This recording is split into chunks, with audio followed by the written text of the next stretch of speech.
Mère bébé sans papier pose évidemment la question de l'identité, mais pour tous les sans-papiers, c'est-à-dire au fond,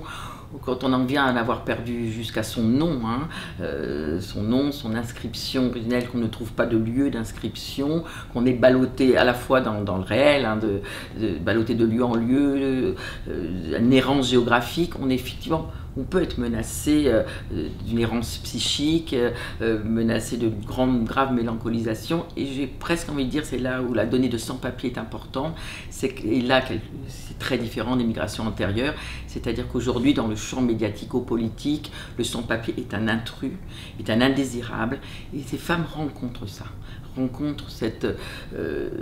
qu'elles rencontrent, la subjectivité de l'époque, et on n'est pas, nous soignants, à l'abri de ça, qu'au fond, elles sont de trop. Elles ne sont pas simplement invisibles, mais elles peuvent être aussi survisibles. C'est le paradoxe dans les discours et dans les têtes, c'est-à-dire qu'on va peut-être vite penser qu'elles font des enfants pour les papiers, c'est-à-dire qu'elles instrumentalisent leur corps. On va vite penser qu'elles puissent être incompétentes et irresponsables puisqu'elles ne pensent pas à l'avenir de leurs enfants. Elles font quand même des enfants dans ces situations, et on a des gens très narcissiquement affectés,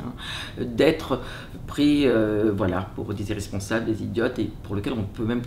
contester le droit à des gens sans droit de faire des enfants.